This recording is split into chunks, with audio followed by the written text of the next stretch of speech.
I'm all settled in here. It's December 3rd. I had to wait a little bit for that fawn and those turkeys to work off. But this is one of the most aggressive hunts that I've ever done.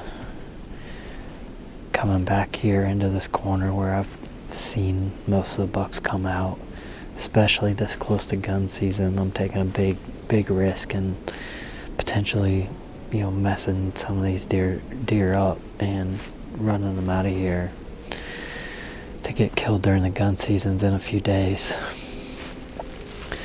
But at the same time, it's hard for me to sit back and not at least attempt something. And I wouldn't do it if it wasn't for the recurve.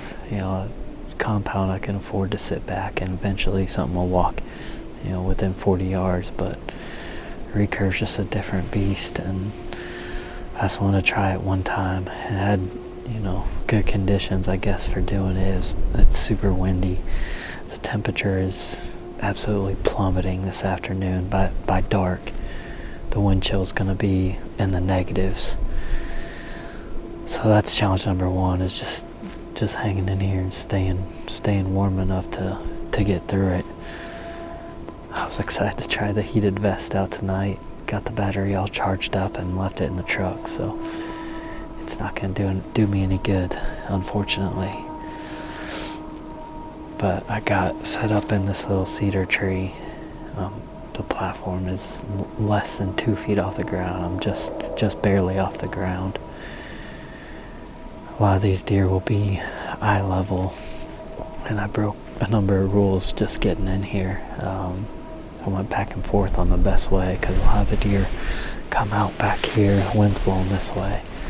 So I literally walked across more or less the middle of the field, tried to split the difference between bedding, wind straight at my back all the way in here.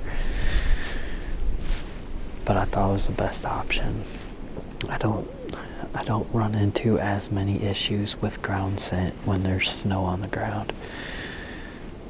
So I'm taking my chances there. And then, of course, I'm obviously giving up a good amount behind me, downwind of me.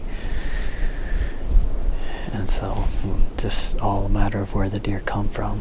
If they come out this corner, they're going to be close. I mean, when they get in the field, they're in compound range.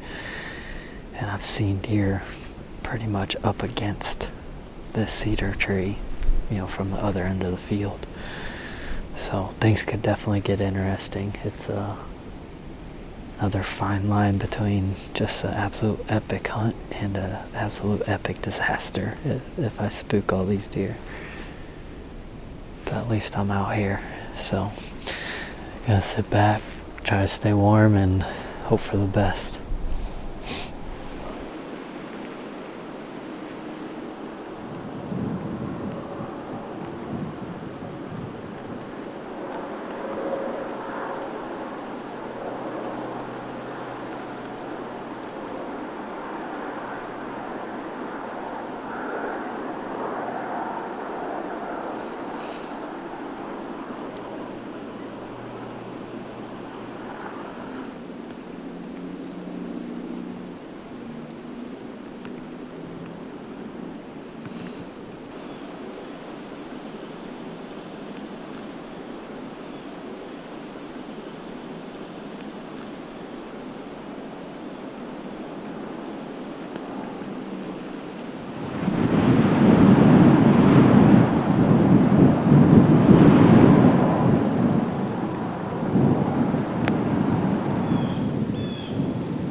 my last few minutes here.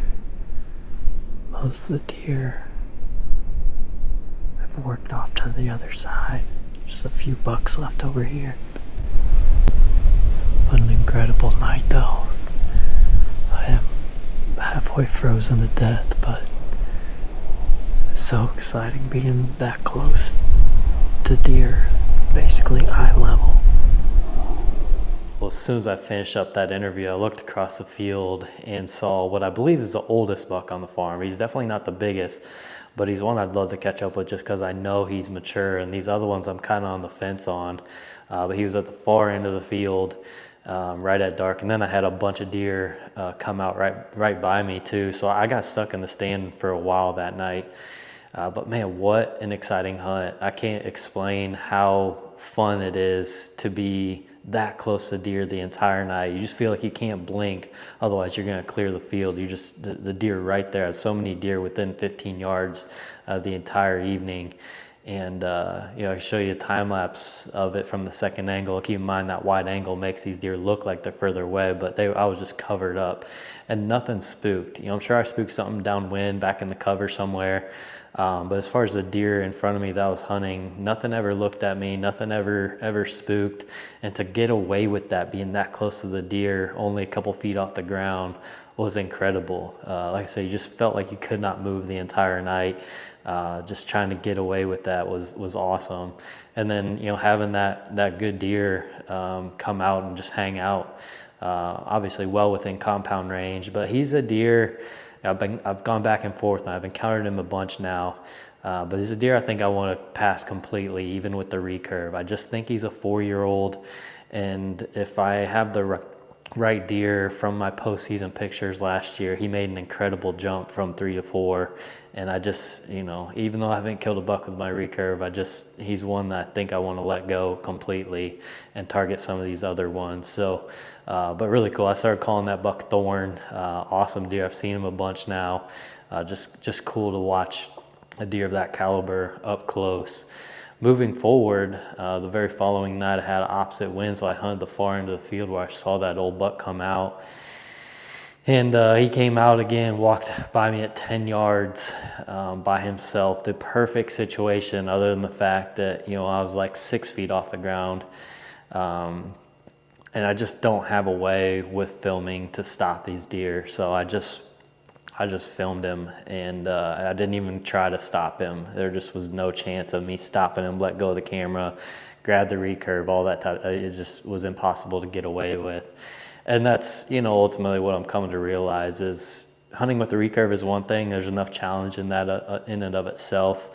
Trying to do it self-filming it's not, I'm not going to say it's impossible, but it's dang close.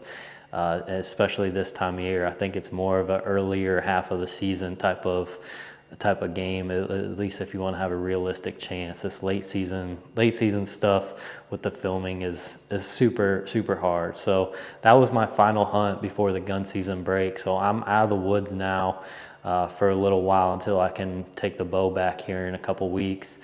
And then, I'll decide probably hunt by hunt whether I want to take the recurve, the compound, maybe both in some situations. But I'm excited. It's going to be a learning experience in how many of these deer make it through gun season. I'm sure some will get killed. It's just the nature of long gun seasons here in Iowa, but, you never know. Even if a few of them make it, next year will be looking pretty good. But like I said, this season's not over yet. I'll be able to bow hunt again in a couple weeks, and I can't wait to get back out there.